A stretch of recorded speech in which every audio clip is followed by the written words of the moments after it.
السلام علیکم ویورز، ہمارے چینل پر خوش آمدید۔ 3 گھنٹے گزر چکے تھے۔ حویلی والے زحا کو ہر جگہ پر تلاش کر رہے تھے۔ گاؤں میں بھی گارڈز کو بھیج دیا گیا تھا۔ آمنہ بیگم کا رو رو کر برا حال تھا۔ دادی جان الگ سے ہلکان ہو رہی تھیں۔ ان کی بھی طبیعت خراب ہو گئی تھی۔ رضا خان بھی اس وقت اپنے گارڈز کو ہدایات جاری کر رہا تھا۔ آپ مانے یا نہ مانے، مجھے تو لگتا ہے کہ یہ اپنی سہیلی کے ساتھ ٹرپ پر نکل گئی ہے۔ دیکھیے گا کہ رات کے وقت خود ہی کال کر کے انفارم کر دے گی۔ ولید نے ان سب لوگوں کے علم میں اضافہ کرتے ہوئے کہا، اگر انسان کی شکل اچھی نہ ہو تو کم سے کم انسان کو بات ہی اچھی کر لینی چاہیے۔ فاریہ، جو کہ کافی دیر سے اس کی فضول باتیں برداشت کر رہی تھی، جواب دیے بغیر نہ رہ سکی۔ تم مجھے بتاؤ کہ تمہیں کس چیز کی آگ ہے؟ مجھے لگتا ہے کہ تم کچھ زیادہ ہی مجھ سے جیلس ہوتی ہو۔ ان دونوں کی آپس میں تو میں شروع ہو گئی تھی۔ چپ کر جاؤ، تم دونوں کیا تماشا لگایا ہوا ہے؟ چھوٹے بچے نہیں ہو، جب دیکھو لڑتے رہتے ہو۔ ابھی یہ کوئی وقت ہے لڑائی جھگڑا کرنے کا؟ رضا خان نے ان کو ڈانٹ کر خاموش کروا دیا تو وہ اپنا سا منہ بنا کر بیٹھ گئے۔ ولید کے پیٹ میں شدید درد ہو رہا تھا۔ اس کی عادت تھی کہ وہ اس طرح کے معاملات میں ہمیشہ ہی دخل اندازی کرتا تھا اور پھر بعد میں عزت افزائی کروا کر اپنا سا منہ لے کر بیٹھ جاتا۔ لیکن اس کی بدقسمتی یہ تھی کہ کوئی بھی اس کو منانے کے لیے نہیں جاتا تھا اور پھر وہ بے شرموں کی طرح خود ہی راضی ہو جاتا تھا۔ رضا بھائی، ویسے میں نے باجی کو کل باتیں کرتے ہوئے سنا تھا۔ وہ اپنی کسی سہیلی سے فون پر بات کر رہی تھی۔ کیا کہہ رہی تھی؟ وہ رضا اس کی طرف متوجہ ہو گیا تھا۔ اس کے ماتھے پر بل پڑے ہوئے تھے، آنکھوں میں سنجیدگی پھیلی ہوئی تھی، جبکہ ماتھے کی رگیں بھی تنی ہوئی تھیں۔ وہ ان کو یہی کہہ رہی تھی کہ تم فکر مت کرو، میرا شوہر اب اتنا بھی خلوص نہیں ہے، وہ مجھے جانے کی اجازت دے دے گا، اور اگر اس نے مجھے جانے کی اجازت نہ دی تو میں کوئی نہ کوئی انتظام کر ہی لوں گی۔ تمہیں تو پتا۔ اس سے پہلے کہ وہ مزید کچھ، فاریہ نے اس کے لبوں پر ہاتھ رکھ کر اسے خاموش کروا دیا تھا۔ یہ کیا بدتمیزی ہے فاریہ؟ ابھی تھوڑی دیر پہلے ہی میں نے تم لوگوں کو سمجھایا تھا۔ بھائی، آپ کیوں اس کی بات پر یقین کر رہے ہیں؟ یہ تو ایک نمبر کا جھوٹا انسان ہے۔ وہ سب لوگ ایک دوسرے سے جو گرنے میں مصروف تھے کہ لاؤنج کا دروازہ ایک زوردار آواز سے کھلا اور محترمہ لاؤنج کے اندر داخل ہوئی۔ سر کے بال بکھرے ہوئے تھے، یوں لگ رہا تھا جیسے تازہ تازہ کرنٹ لگا ہو۔ آنکھوں میں خماری اتری ہوئی تھی، جبکہ ہاتھ میں ہمیشہ کی طرح ایک ناول پکڑ رکھا تھا۔ اس نے اپنی نگاہیں اٹھا کر وہاں پر موجود تمام نفوس کو دیکھا۔ کیا ہو رہا ہے یہاں پر؟ سب لوگ کیوں جمع ہو گئے ہیں؟ کہیں پھپھو جان تو نہیں آ رہی؟ اس نے اپنی جمائی روکتے ہوئے لاپرواہی سے سوال کیا تھا۔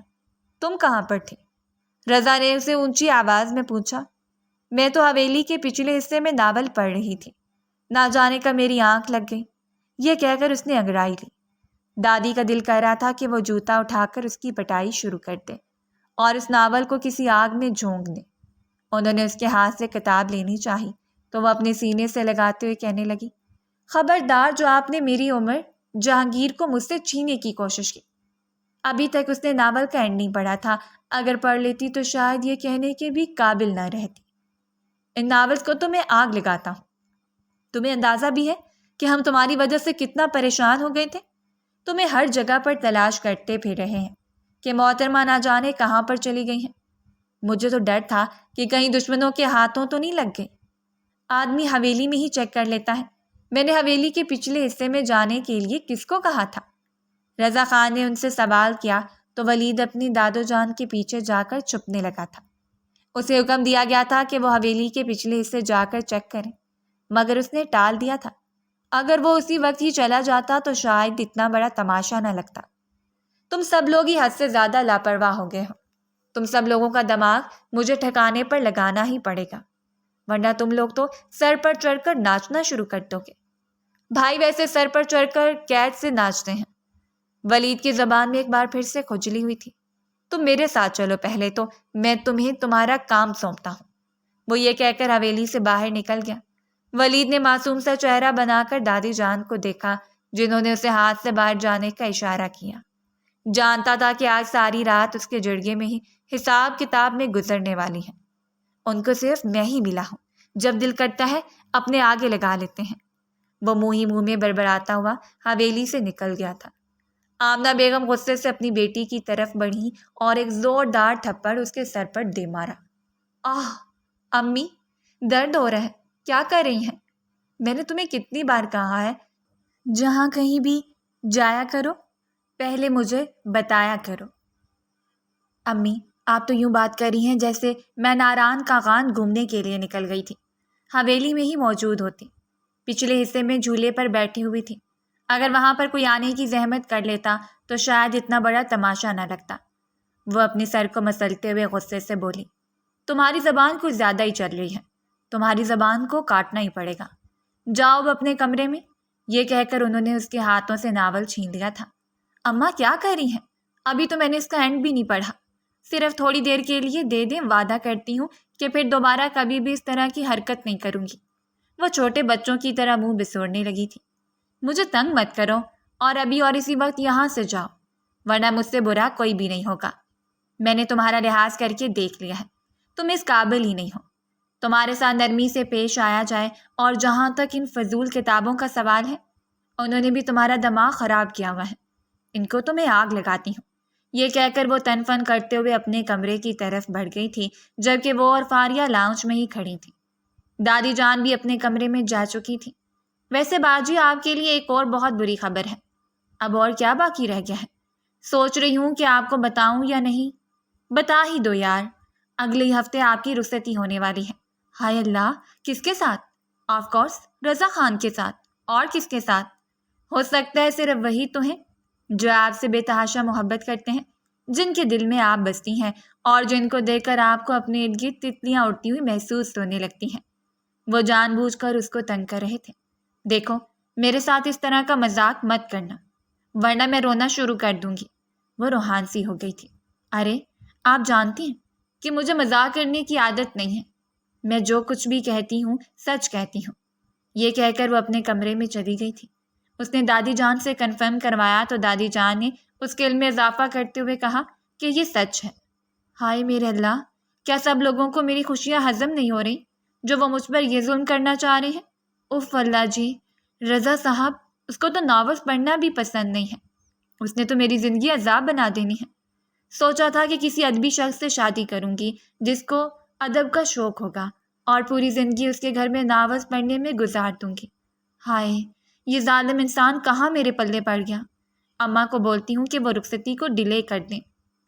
اور پھر اس رات زحا کو ہی وہ عزت افزائی ہوئی تھی جو نہ صرف حویلی کے افراد نے بلکہ سب ملازموں نے بھی سنی تھی۔ آمنہ بیگم نے کوئی کسر نہیں چھوڑی تھی۔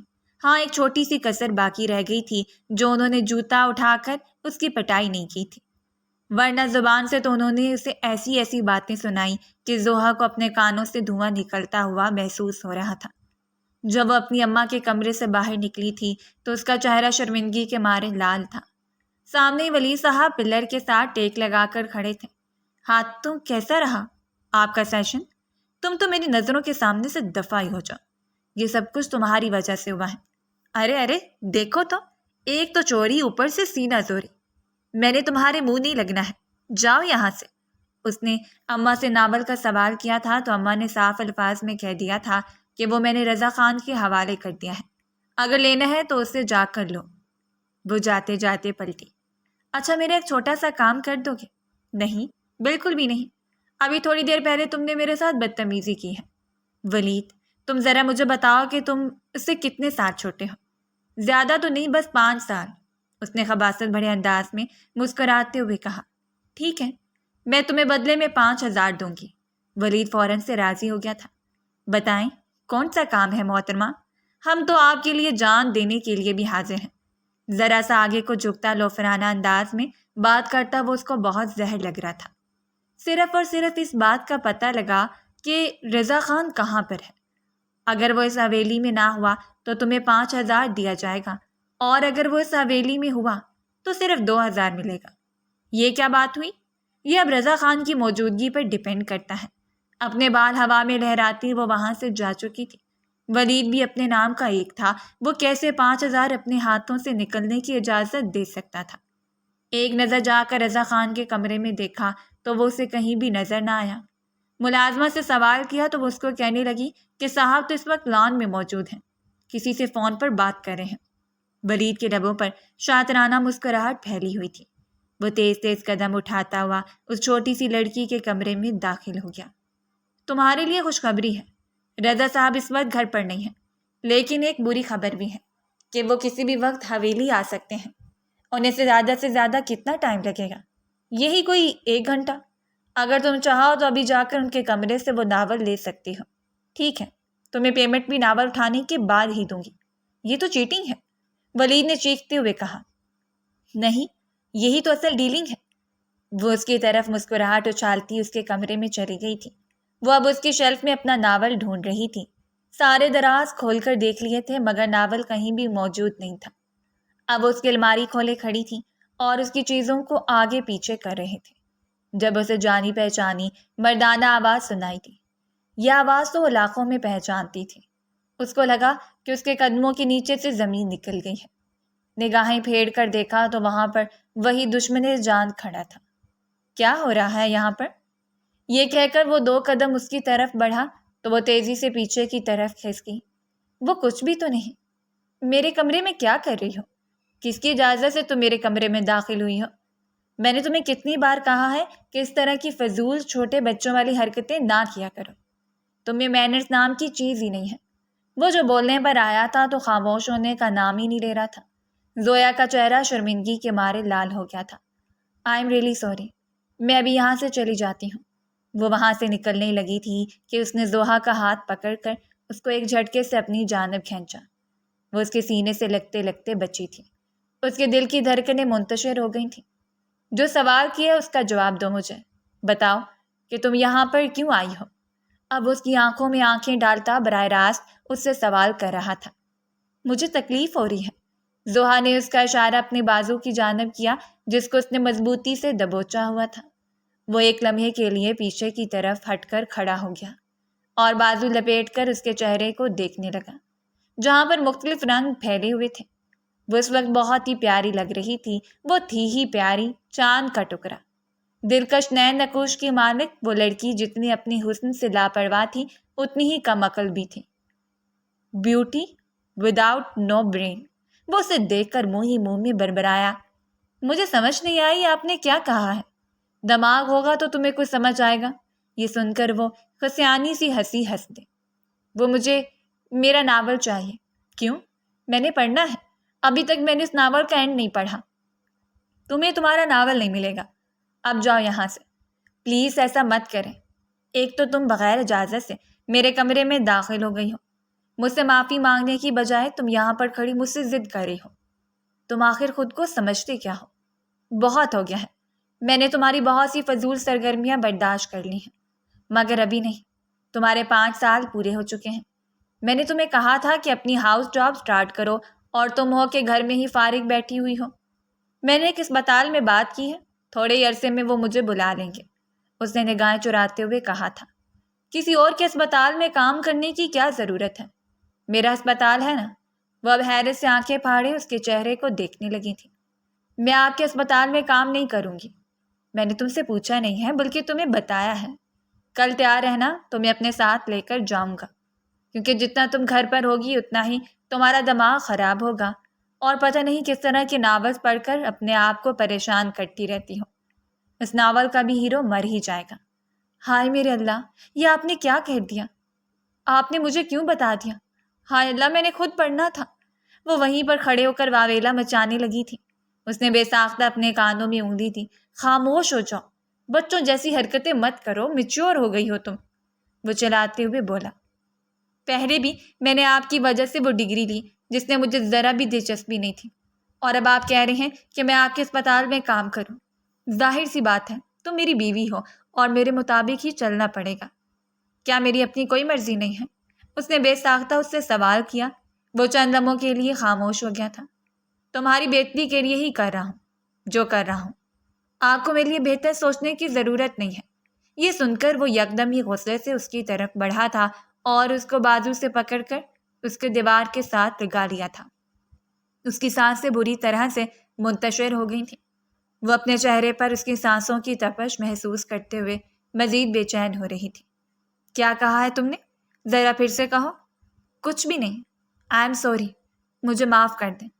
دیکھو چھوٹی سی لڑکی، یہ کہہ کر اس نے اپنی انگلی کے پوڑوں سے اس کے گال کو ہلکا سا مسلا۔ تمہیں بہت سی عادتیں ایسی ہیں جو اچھی لڑکیوں میں نہیں ہونی چاہیے، مگر اس کے باوجود میں برداشت کرتا ہوں۔ اگر میں تمہیں بار بار معاف کر رہا ہوں تو اس کا یہ مطلب نہیں ہے کہ تم جو دل میں آئے گا وہ کرو گی۔ اپنے اندر میچورٹی لاؤ۔ اگر آپ کو میچور لڑکیاں پسند ہیں تو آپ ان سے شادی کیوں نہیں کر لیتے ہیں؟ میں آپ کو ایک بہت ہی آسان سمجھ رہا دیتی ہوں۔ آپ ان سے نکاح کر لیں اور مجھے طلاق دے دیں۔ اس کا ہاتھ ہوا میں ہی لہرا گیا تھا۔ وہ اس قدر غصے میں آ گیا تھا کہ اس چھوٹی سی لڑکی کو اپنا دل ڈوبتا ہوا محسوس ہونے لگا تھا۔ رضا خان کی آنکھیں یکدم ہی لال ہو گئی تھیں۔ آج تو تم نے اپنے منہ سے یہ بات نکال دی ہے، دوبارہ کبھی بھی یہ بات مت نکالنا، ورنہ تمہیں زندہ زمین کے اندر دفن کر دوں گا اور تمہارا وہ حشر کروں گا کہ مرنے کے بعد بھی تمہاری روح تڑپتی رہے گی۔ وہ تو ابھی تک اس فیز سے ہی باہر نہیں نکلی تھی کہ رضا نے اس پر ہاتھ اٹھانے کی کوشش کی تھی۔ وہ لڑکھڑاتے ہوئے قدموں سے جب اس کے کمرے سے باہر نکلی تو اس کے وجود ہولے ہولے کانپ رہا تھا۔ ولی جو کہ اس کا مذاق بنانے کے لیے باہر ہی کھڑا تھا، اس کی حالت دیکھ کر یکدم ہی پریشان ہو گیا۔ کیا ہوا ہے تمہیں؟ اس نے اپنی بھیگی ہوئی آنکھوں سے ولید کو ایک نظر دیکھا۔ وہ انسان مجھ سے نفرت کرتا ہے، وہ انسان مجھے پسند نہیں کرتا ہے۔ اگر اس کو میں اتنی ہی زہر لگتی ہوں تو وہ یہ رخصتی کیوں کر رہا ہے؟ وہ شادی سے انکار کیوں نہیں کر دیتا ہے؟ یہ کہہ کر وہ پھوٹ پھوٹ کر رونے لگی تھی۔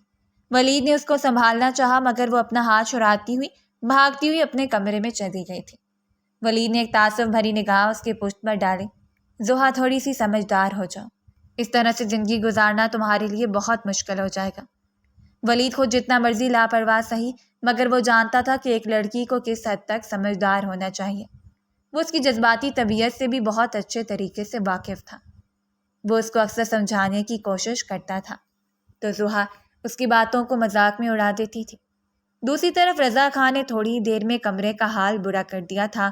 اس کو خود پر شدید غصہ آ رہا تھا کہ اس کو زحا کے ساتھ تلخ لہجے میں بات نہیں کرنی چاہیے تھی۔ وہ رات کو اس کی خبر لینے کے لیے گیا تو فاریہ نے اس کو بتایا تو وہ گہری نیند سو چکی ہے۔ ٹھیک ہے، اپنی اس دوست کو کہہ دینا کہ وہ صبح میرے ساتھ اسپتال جانے کے لیے تیار رہے۔ ٹھیک ہے بھائی، میں اس کو بتا دوں گی، فاریہ نے جلدی سے جواب دیا اور دروازہ اس کے منہ پر ہی بند کر دیا تھا۔ اس کو کیا لگتا ہے کہ میں اس کے ساتھ اسپتال جاؤں گی؟ وہ غصے سے اپنے بیڈ پر اٹھ بیٹھی۔ میں مر جاؤں گی مگر اس کے ساتھ اسپتال نہیں جاؤں گی، وہ چلاتے ہوئے بولی تھی۔ کیا ہو گیا تمہیں؟ اگر انہوں نے تمہاری آواز سن لی تو وہ پلٹ آئیں گے۔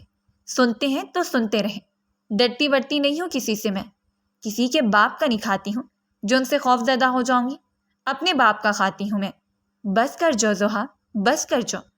میرے سامنے تم جتنی بہادر بن رہی ہو، میں جانتی ہوں کہ اگر یہاں پر وہ انسان تمہارے سامنے آ گیا تو تمہاری زبان کو تالا لگ جائے گا۔ اب ایسی بھی کوئی بات نہیں ہے۔ اب پلیز تم اس بارے میں کسی کو بھی نہ بتانا۔ میں بتاؤں گی، بلکہ دادی جان کو جا کر ان کے پوتے کے کرتوتوں کے بارے میں بتاؤں گی۔ یار پلیز ایسا مت کرو ورنہ معاملہ بہت زیادہ بڑھ جائے گا۔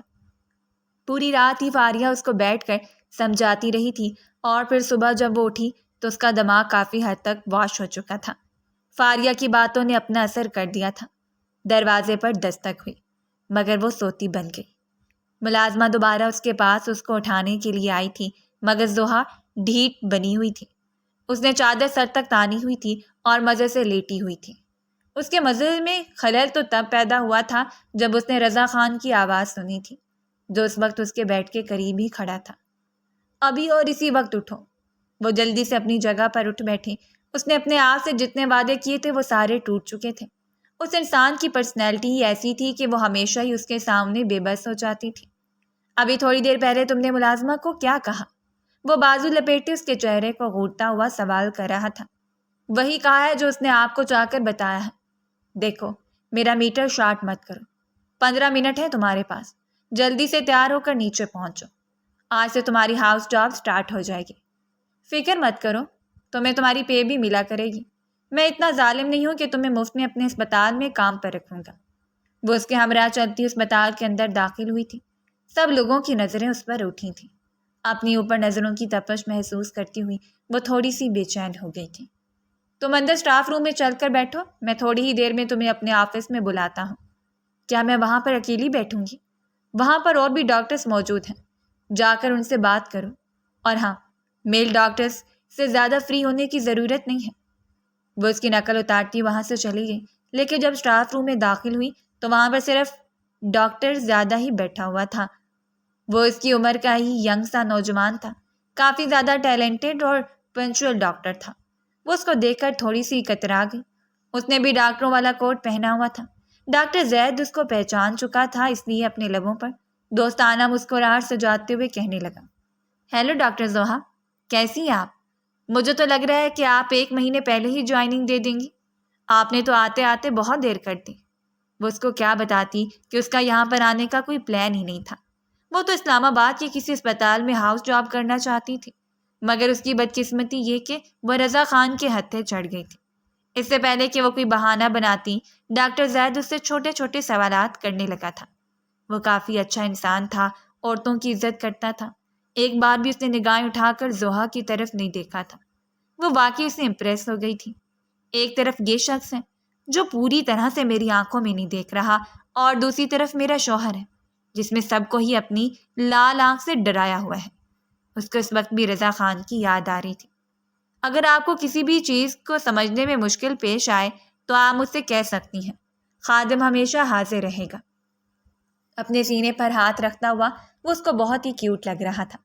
میں آپ سے ہی کہوں گی، بے فکر ہو جائیں۔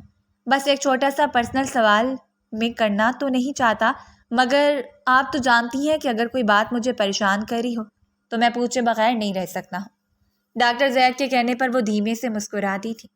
2 گھنٹوں سے وہ اسے باتوں میں مصروف تھی، اتنا تو اسے اندازہ ہو ہی گیا تھا کہ وہ جو دل میں آئے بول دیتا تھا۔ آپ کہہ سکتے ہیں، آپ کو اجازت لینے کی ضرورت نہیں ہے۔ ویسے آپ نے کیا سوچ کر رضا خان سے نکاح کیا تھا؟ یہ سوال صرف ڈاکٹر زید نہیں کر رہا تھا، بلکہ اس سے پہلے بھی نہ جانے کتنے لوگوں نے اس سے پوچھا تھا، کیونکہ اس کی اور رضا کی پرسنالٹی میں زمین آسمان کا فرق تھا۔ رضا ٹھہرا صدا کا خروس انسان جو کہ لوگوں سے زیادہ بات چیت بھی کرنا پسند نہیں کرتا تھا۔ ہاں، اس کی یہ عادت اچھی تھی کہ وہ پیشنٹس کے ساتھ بہت اچھے طریقے سے پیش آتا تھا۔ ان کے ساتھ وہ بہت خوش اخلاق تھا، اور جتنے بھی غریب لوگ اس کے پاس مدد کے لیے آتے تھے وہ ان کی مدد کرنے میں بھی خوشی محسوس کرتا تھا۔ جہاں تک باقی لوگوں کا سوال تھا، یا پھر وہ لوگ جو اس کے سامنے اکڑ دکھاتے تھے، وہ ان کے ساتھ ٹیڑھا ہو جاتا تھا، اور یہ اس کی پالیسی تھی۔ خیر، یہ میرا فیصلہ نہیں تھا، یہ میرے گھر والوں کا فیصلہ تھا۔ بچپن میں ہی ہم دونوں کا نکاح ہو گیا تھا۔ جہاں تک میں نے سنا ہے کہ اگر جوانی میں کسی کو اس نکاح سے مسئلہ ہو تو وہ نکاح ختم ہو سکتا ہے۔ آپ نے بالکل ٹھیک سنا ہے، لیکن میرے پاس اس چیز کی چوائس نہیں ہے۔ میں چاہ کر بھی یہ نکاح ختم نہیں کر سکتی ہوں۔ یہ کہہ کر وہ لمبے لمبے ڈھک بڑھتی ہوئی کمرے سے باہر نکل گئی تھی۔ زید نے ایک آخری نظر دروازے پر ڈالی تھی اور اس کے بعد دوبارہ سے کتاب پڑھنے میں مصروف ہو گیا تھا۔ یہ اس کا معاملہ تو نہیں تھا کہ وہ اس میں زیادہ دلچسپی لیتا۔ تقریباً 3 گھنٹے گزر چکے تھے، مگر ابھی تک ڈاکٹر رضا نے اس کو اپنے آفس میں نہیں بلایا تھا۔ اب وہ وہاں پر بور ہو رہی تھی۔ وہاں پر جتنی بھی لیڈی ڈاکٹرز موجود ہوتی تھیں وہ سب اس کو کینہ توڑ نظروں سے دیکھ رہی تھیں، یوں جیسے اس نے ان کا ادھار لیا ہو اور پھر واپس نہ کیا ہو۔ آخر ان سب کو مسئلہ کیا ہے؟ اس نے جھنجھلاتے ہوئے سوچا۔ مزید وہ خود پر قابو نہیں رکھ پائی تھی اور ڈاکٹر رضا کے آفس میں داخل ہو گئی تھی۔ اوہ، میں تو بالکل بھول ہی گیا تھا کہ تم بھی میرے ساتھ آئی ہو، اور تم نے بھی یاد کروانا ضروری نہیں سمجھا۔ ایک بار پھر سے وہ سارا الزام اس پر ڈال چکا تھا، جبکہ وہ یہ سوچ کر اس صدمے میں چلی گئی تھی کہ رضا اس کی موجودگی سے مکمل طور پر ناواقف ہو گیا تھا۔ میں پچھلے 1 گھنٹے سے بیٹھی آپ کا انتظار کر رہی ہوں۔ کیا آپ مجھے بلائیں گے اور کام سمجھائیں گے؟ سب وارڈ کا چکر لگوائیں گے، پیشنٹ سے ملوائیں گے، اور آپ ہیں کہ کہہ رہے ہیں کہ میں بھول ہی گیا تھا۔ زیادہ اونچی آواز میں بات کرنے کی ضرورت نہیں ہے۔ کتنی بار سمجھایا تمہیں کہ ہمارے خاندان کی عورتیں آہستہ آواز میں بات کرتی ہیں؟ ہاں ہاں، میں بہت اچھے طریقے سے جانتی ہوں، آپ کو مجھے بتانے کی ضرورت نہیں ہے۔ میری ماں نے میری تربیت بہت ہی بہترین طریقے سے کی ہے، اور مجھے یہ ساری چیزیں بھی سمجھائی ہیں۔ آپ کے لیے بہتر ہی ہوگا کہ آپ اپنے کام سے کام رکھیں۔ اور ہاں، ایک اور بات، مجھ پر زیادہ روک جمانے کی بھی ضرورت نہیں ہے، کیونکہ ابھی ہم دونوں کا نکاح ہوا ہے، رخصتی نہیں۔ جب ہماری رخصتی ہوگی اس وقت جو کہنا ہوا کہہ دیجیے گا۔ تم ہوش میں تو ہو؟ تمہیں اندازہ بھی ہے کہ تم مجھ سے کس لہجے میں بات کر رہی ہو؟ وہ یکدم ہی حلق کے بل دھاڑا تھا۔ زحا کو جان اپنے وجود سے نکلتی ہوئی محسوس ہو رہی تھی۔ غصے میں آ کر اس نے اپنے دل کی بھڑاس تو نکال دی تھی، مگر اب اسے اپنی غلطی کا احساس ہو رہا تھا۔ جہاں تک رخصتی کا سوال ہے تو تم فکر مت کرو، 2 دن کے بعد تمہیں رخصت کروا کر اپنی حویلی لے جاؤں گا۔ آپ ایسا کچھ بھی نہیں کریں گے؟ میں جو دل میں آئے وہ کر سکتا ہوں۔ چھوٹی لڑکی۔ رضا خان کا موڈ بری طرح سے آف ہو گیا تھا۔ اس نے اپنے ایک سینئر ڈاکٹر کو کال کی تھی اور اسے ہدایت کی تھی کہ وہ زحا کو پورے اسپتال کا چکر لگوا دے، اس کو وارڈ وغیرہ میں لے کر جائیں، پیشنٹ سے اس کا تعارف کروائے۔ زحا کا موڈ بھی خراب ہو چکا تھا۔ اس نے بے دلی کے ساتھ وہاں پر موجود لوگوں سے حال چال پوچھا تھا۔ اس کے چہرے سے بیزاریت ٹپک رہی تھی۔ اس دن وہ جلدی گھر واپس آ گئی تھی، لیکن اگلے دن اس نے فیصلہ کیا تھا کہ وہ اس فضول انسان کی وجہ سے اپنا موڈ خراب نہیں کرے گی، اور پھر اگلے دن وارڈ میں شغل لگا ہوا تھا۔ پیشنٹ کل جس ڈاکٹر کو دیکھ کر برے برے منہ بنا رہے تھے، آج اسی ڈاکٹر کے ساتھ فری ہو رہے تھے۔ وہ ایک بوڑھے آدمی کے پاس بیٹھی گپے مار رہی تھی اور اس نے اس کے گھر والوں کے بارے میں پوچھ رہی تھی، جب رضا خان کی آواز سن کر اپنی جگہ پر اچھل پڑی۔ کیا ہو رہا ہے یہاں پر؟ وہ ایک لمحے کے لیے گڑبڑا گئی تھی، مگر اگلے ہی لمحے خود پر قابو پاتے ہوئے بولی، کچھ بھی تو نہیں بیٹا، یہ بہت ہی اچھی ڈاکٹر ہے، اس کو ہمارے ہی وارڈ میں رہنے دو۔ وہاں پر موجود تمام پیشنٹ نے یک زبان ہو کر کہا۔ رضا نے اس کو آنکھوں ہی آنکھوں میں وہاں سے نکلنے کا اشارہ کیا۔ وہ منہ بناتی وارڈ سے باہر نکل گئی تھی۔ کیا مسئلہ ہے آپ کو؟ مسئلہ مجھے نہیں بلکہ تمہیں ہونے والا ہے۔ پیشنٹس کے ساتھ فری ہونے کو میں نے نہیں کہا تھا، تم تو ان کے ساتھ جرگاہی لگا کر بیٹھ گئی تھی۔ ظاہر سی بات ہے، سرداروں کے خاندان سے تعلق رکھتے ہوئے اتنا تو اثر ہو ہی سکتا ہے مجھ پر۔ اس کی گھوڑی پر وہ فوراً سے خاموش ہو گئی تھی۔ تمہارا کچھ بھی نہیں ہو سکتا ہے، تمہیں کچھ بھی سمجھانا دنیا کا سب سے مشکل ترین کام ہے۔ اس دن اس چھوٹی سی لڑکی سے ایک اور بڑی غلطی ہو گئی تھی۔ رضا خان نے اس کو سمجھایا تھا کہ صبح جس گاڑی میں تم آئی تھی ان کی بریکس کا ایشو ہے، واپسی پر اس گاڑی میں نہ آنا ورنہ تمہاری جان کو خطرہ ہو سکتا، مگر اس نے ان باتوں کو مکمل طور پر نظر انداز کر دیا تھا۔ جب وہ واپسی پر گھر جا رہی تھی تو اس کے بریک سے یکدم ہی فیل ہو گئی تھی۔ اس نے روتے ہوئے سب سے پہلے رضا خان کو ہی کال ملائی تھی۔ اس نے پہلی بیل پر کال اٹھا لی۔ میں نے تمہیں سمجھایا بھی تھا پاگل لڑکی۔ وہ اسی وقت ہی اپنے آفس سے باہر نکلا تھا۔ وہ اسے ہدایت دے رہا تھا جبکہ وہ بری طرح سے کنفیوز ہو گئی تھی۔ اب معاملہ یوں ہو گیا تھا کہ رضا کی گاڑی اس کی گاڑی کے برابر تھی۔ اس نے اسے گاڑی کی سپیڈ آہستہ کرنے کے لیے کہا اور چھلانگ لگانے کے لیے کہا، جو کہ اس کو دنیا کا سب سے مشکل ترین کام لگ رہا تھا، مگر ہمت کر کے اس نے آہستہ چلنے والی گاڑی سے چھلانگ لگا ہی دی تھی۔ خدا کا شکر تھا کہ اس کو زیادہ چوٹیں نہیں لگی تھیں۔ وہ بے چین سا اس کے قریب بیٹھا ہوا تھا، اس کے زخموں کو دیکھ رہا تھا، جبکہ اس نے خوف سے اپنی آنکھیں میچی ہوئی تھیں۔ پلیز مجھے ڈانٹیے گا نہیں۔ وہ اسے ڈانٹتے ڈانٹتے خاموش ہو گیا تھا۔ حویلی میں اس بارے میں کسی کو کچھ بھی نہ بتائیے گا۔ تمہیں لگتا ہے کہ میں اتنا بے وقوف ہوں کہ انہیں تمہاری حرکت کے بارے میں بتا کر ان کو پریشان کروں گا؟ تمہارا دماغ تو میں بہت جلدی ٹھکانے لگاؤں گا۔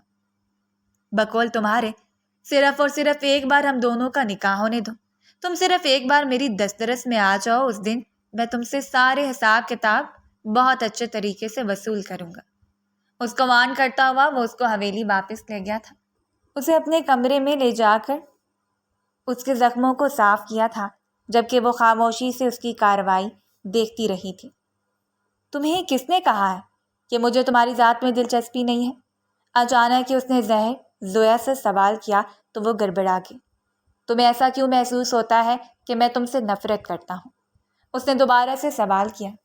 آپ میرے ساتھ برا سلوک کرتے ہیں، یہ سب کچھ تمہاری بہتری کے لیے ہی کرتا ہوں، اور میں یہ بات بھی جانتی ہوں کہ آپ کسی اور سے محبت کرتے ہیں اور کسی اور سے شادی کرنا چاہتے ہیں۔ رضا صاحب، اگر آپ مجھے اعتماد میں لیں تو میں آپ سے وعدہ کرتی ہوں کہ میں آپ کی اس معاملے میں مدد کر سکتی ہوں۔ بس بہت ہو گیا ہے، تم تو فری ہو جاتی ہو۔ وہ اس کو ڈانٹتے ہوئے چپ کروا گیا۔ جب وہ اس کے کمرے سے باہر نکلے تب اس کی آنکھوں سے مسلسل آنسو بہہ رہے تھے۔ آج دن کے وقت اس نے کچھ لیڈی ڈاکٹرز کو بات کرتے ہوئے سنا تھا۔ وہ اپنے اسپتال کی ہی کسی ڈاکٹر سے محبت کرتا تھا اور اس کے ساتھ ڈیٹ بھی کر رہا تھا، اور اگر رضا کو زحا کی ذات سے دلچسپی نہیں تھی تو کیوں اس نے زحا کو اپنے ساتھ رکھا ہوا تھا؟ یہی بات جب اس نے رات کے وقت فاریہ سے کہی تو وہ پریشان ہو گئی۔ دیکھو میری بات سنو، تمہیں غلط فہمی ہو سکتی ہے۔ یہ بھی تو ہو سکتا ہے کہ وہ لیڈی ڈاکٹرز رضا صاحب کو پسند کرتی ہوں۔ بس بہت ہو گیا ہے۔ تمہیں لگتا ہے کہ کوئی جان بوجھ کر اپنا نام اس کے نام کے ساتھ جوڑے گا؟ تم جانتی ہو کہ لڑکیوں کی عزت کتنی نازک ہوتی ہے۔ کوئی بھی لڑکی بلا وجہ یہ حرکت نہیں کرے گی۔ میں اپنی وجہ سے اس لڑکی کی زندگی برباد نہیں کر سکتی ہوں۔ میں دادو جان کو جا کر ساری حقیقت کے بارے میں بتا دوں گی۔ اس سے پہلے تمہیں ثبوت اکٹھے کرنے ہوں گے۔ جب تک تمہارے پاس ثبوت نہیں ہوگا تب تک تم دادی جان کو کچھ بھی نہیں بتا سکتی۔ تمہارا کوئی بھی یقین نہیں کرے گا۔ سب سے پہلے پتہ لگاؤ کہ وہ کون سی لیڈی ڈاکٹر ہے جسے رضا صاحب محبت کرتے ہیں۔ اب اس کا ایک ہی مشن تھا۔ اگلے ہی دن جب وہ اسپتال گئی تو وہ لیڈی ڈاکٹرز جان بوجھ کر اس کے سامنے آ کر بیٹھ گئی اور ڈاکٹر رمشا کا ذکر کرنے لگی۔ اتنا تو اسے اندازہ ہو ہی گیا تھا کہ وہ جو کچھ بھی کر رہی ہیں جان بوجھ کر کر رہی ہیں۔ اس کی ڈیوٹی آورز ختم ہونے لگے تھے جب ڈاکٹر رمشا اس کے پاس آئی۔ اس کی آنکھوں میں آنسو ٹھہرے ہوئے تھے۔ وہ اس کا ہاتھ پکڑ کر پھوٹ پھوٹ کر رونے لگی۔ صرف تم ہی ہو جو میری مدد کر سکتے ہو۔ پلیز میرا ساتھ دو۔ میں ڈاکٹر رضا سے بے تحاشا محبت کرتی ہوں۔ ایک وقت تھا جب انہوں نے بھی مجھ سے اپنی محبت کا اظہار کیا تھا، اور اب جب میں ان کے بچے کی ماں بننے والی ہوں تو انہوں نے مجھے قبول کرنے سے ہی انکار کر دیا ہے۔ یہ الفاظ نہیں تھے بلکہ بند تھا جو کسی نے اس کے سر کے اوپر گرا دیا تھا۔ رضا، یہ بچہ صرف اور صرف تمہاری وجہ سے قبول نہیں کر رہا ہے۔ یہ کہہ کر وہ ایک بار پھر سے اونچی اونچی آواز میں رونے لگی تھی۔ ڈاکٹر رمشا کے بارے میں اس کو یہ پتہ چلا تھا کہ وہ ایک بہت بڑے امیر گھرانے سے تعلق رکھتی ہے اور ایک بہت بڑے بزنس مین کی بیٹی ہے۔ وہ یہ جاب صرف اور صرف رضا کی وجہ سے کر رہی تھی۔ صرف رضا کی وجہ سے ہی وہ اس گاؤں میں آ کر اس اسپتال کو دیکھ رہی تھی۔ میڈیکل کالج کے زمانے سے ہی وہ اس کو بہت پسند کرتی تھی۔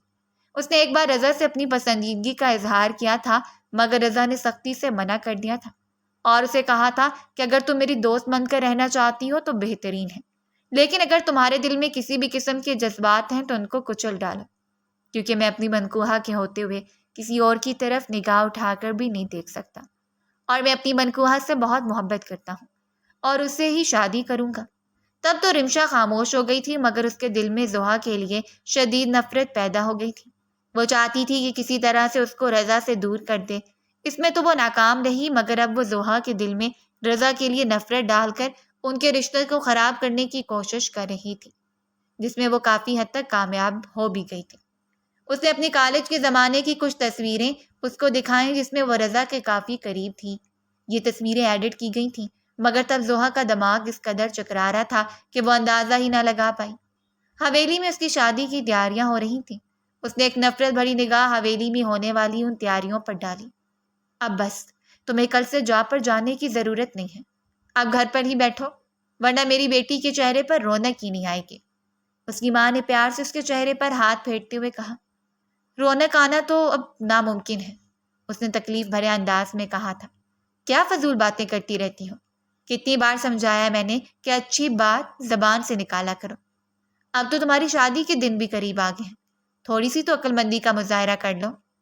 مجھ میں عقل ہی نہیں ہے، میں ٹھہری سدا کی بے وقوف لڑکی جو کبھی بھی سمجھدار نہیں ہو سکتی ہوں۔ میرے پاس ایک چھوٹا سا دماغ موجود ہے اور میں اس کے مطابق یہ کام کرتی ہوں۔ اگر آپ کو کوئی سمجھدار عورت چاہیے تو کسی اور کو اپنی بیٹی بنا لیں۔ اگر کسی کو سمجھدار بیوی چاہیے تو وہ کوئی اور عورت دیکھ لے۔ خدا کا واسطہ ہے کہ مجھے بار بار اس چیز کا احساس مت دلائیں۔ اس نے حزیانی انداز میں چلانا شروع کر دیا تھا۔ اس کی حالت دیکھ کر آمنہ بیگم یکدم ہی پریشان ہو گئی تھی۔ وہ اپنی بیٹی کو سمجھتی تھی۔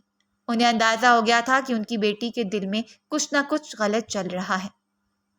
اگلے دن جب وہ صبح سو کر اٹھی تو ملازمہ نے اسے نیچے چلنے کے لیے کہا کہ سب ناشتے کی ٹیبل پر آپ کا انتظار کر رہے ہیں۔ اس نے بڑی مشکل سے اپنے اندر یہی مجتمع کی تھی۔ اس کی غلطی یہ تھی کہ وہ وقت سے پہلے ہی جذباتی ہو کر سب کو حقیقت بتانے والی تھی۔ حالانکہ ڈاکٹر رمشا نے اس کو سمجھایا تھا کہ تم شادی کے دن اس نکاح سے انکار کرنا تاکہ اس انسان کی حقیقت سب لوگوں کی نظروں کے سامنے آ جائے، مگر خود پر کنٹرول رکھنا اس کے لیے مشکل ترین کام تھا، کیونکہ وہ سدا کی جذباتی لڑکی تھی۔ زحا بیٹا، آج آپ نے رضا کے ساتھ شاپنگ مال جانا ہے اور وہاں سے اپنے لیے شادی کا جوڑا لینا ہے۔ اس کی ساس نے اس کو مسکراتے ہوئے کہا۔ میں یہ شادی نہیں کروں گی، اس نے دو ٹوک انداز میں کہا تھا۔ وہاں پر بیٹھے ہوئے سب لوگوں کو سانپ سونگھ گیا تھا۔ رضا ابھی بھی اطمینان بھرے انداز میں کھانا کھانے میں مصروف تھا۔ یوں لگ رہا تھا جیسے اسے سارے ڈرامے سے کوئی فرق ہی نہ پڑ رہا ہو۔ میں ان جیسے گھٹیا شخص سے شادی نہیں کروں گی جنہوں نے ایک معصوم لڑکی کی زندگی برباد کر دی ہے۔ آپ جانتے ہیں انہوں نے کیا کیا ہے؟ یہ کسی اور کے بچے کے باپ، اس کی ماں کا ہاتھ اٹھا تھا اور اس کے چہرے پر نشان چھوڑ گیا تھا۔ بس بہت ہو گیا ہے، مزید تمہارے منہ سے ایک لفظ بھی نہیں سنوں گی۔ کیا یہ تربیت کی ہے میں نے تمہاری کہ تم دوسروں کے کرداروں کو اچھالتی پھرو؟ میں جھوٹ نہیں بول رہی ہوں، میں سچ کہہ رہی ہوں، اس نے چلاتے ہوئے کہا تو اس کی ماں نے ایک دوسرا تھپڑ اس کے چہرے پر دے مارا۔ کیا ثبوت ہے تمہارے پاس؟ اس نے جلدی سے موبائل نکالا اور امشا کا نمبر ڈائل کیا، مگر امشا ان سب لوگوں کے سامنے صاف مکر گئی تھی۔ اس کو اپنی دنیا اجڑتے ہوئے محسوس ہو رہی تھی۔ سب لوگ ہی اس کے چہرے کی طرف بے یقینی سے دیکھ رہے تھے۔ سب لوگوں کا اعتماد ختم ہو چکا تھا اور وہ اس چالاک لڑکی کے جھانسے میں پھنس گئی تھی۔ اپنی غلطی اور اپنی نادانی کی وجہ سے اس نے خود کو ایک بہت بڑی مشکل میں ڈال دیا تھا۔ اس نے اپنے آپ کو سب لوگوں کی نظروں میں گرا دیا تھا۔ اس کو سمجھ نہیں آ رہا تھا کہ وہ کیا کرے۔ رضا نے اس پر ایک نظر ڈالنا بھی گوارا نہیں کیا تھا اور لمبے لمبے ڈگ بڑھتا ہوا وہاں سے نکل گیا تھا۔ شام کے وقت آمنہ بیگم رضا کے پاس گئیں اور اس کی منتیں کرتے ہوئے کہنے لگیں، میری بیٹی سے جو کچھ بھی ہوا ہے اسے معاف کر دو۔ چچی کیا ہو گیا آپ کو؟ کس طرح کی باتیں کر رہی ہیں؟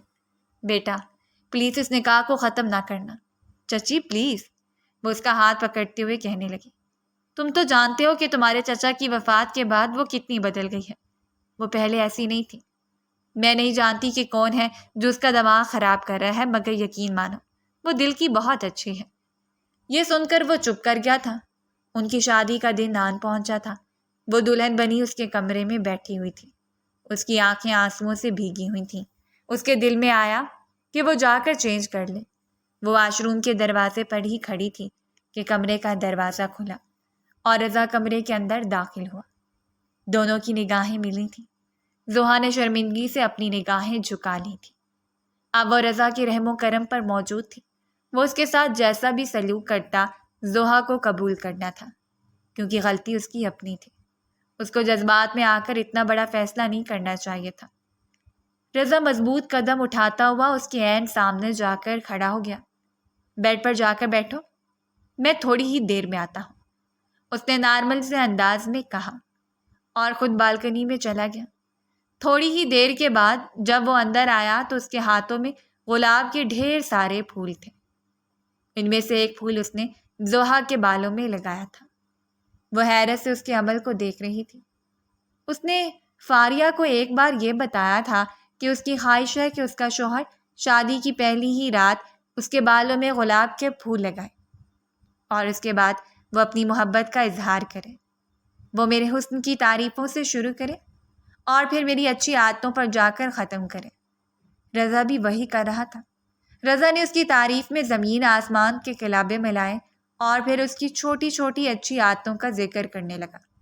وہ بہت زیادہ شرمندہ ہو رہے تھے۔ اس نے رضا کے ساتھ کیا کیا تھا اور رضا بدلے میں اس کو عزت دے رہا تھا، اس کو مان دے رہا تھا۔ اس دن بھی رضا نے کسی بھی قسم کا رد عمل نہیں دکھایا تھا، بلکہ اس کو یہ سمجھ کر معاف کر دیا تھا کہ وہ چھوٹی ہے اور اس سے ایک غلط فہمی ہو گئی ہے۔ اب رضا نے اس کا ہاتھ مضبوطی سے پکڑا اور دو ٹوک انداز میں کہا، تمہیں پہلے بھی کہا تھا، تمہیں ابھی بھی کہہ رہا ہوں، تم سے بے تحاشا محبت کرتا ہوں، تم میرے دل کے بہت قریب ہو۔ اگر تم پر غصہ کرتا ہوں تو یہ تمہاری بہتری کے لیے ہے، مگر مجھے اندازہ نہیں تھا کہ میرے غصے کی وجہ سے تم مجھ سے اتنا دور ہو جاؤ گے اور اتنا بدظن ہو جاؤ گی۔ اگر مجھے ذرا سا بھی آئیڈیا ہوتا تو میں اسی وقت ہی سنبھل جاتا۔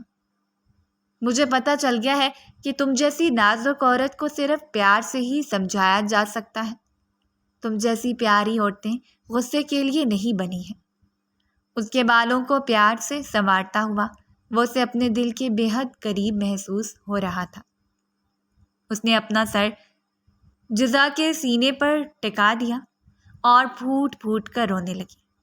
وہ اسی سے معافی مانگ رہی تھی، ان تمام غلط فہمیوں کی جن کی بنیاد پر اس نے ہمیشہ رضا کو برا سمجھا تھا۔ میں تمہیں معاف کر چکا ہوں. میں بس اب تمہارے ساتھ ایک نئی خوشگوار زندگی کی شروعات کرنا چاہتا ہوں. کیا تم میری زندگی کے سفر میں میرے ہم قدم چلو گے؟ اس نے زور و شور سے ہاں میں گردن ہلا دی تھی. وہ رات ان کی محبت کی ملن کی رات تھی.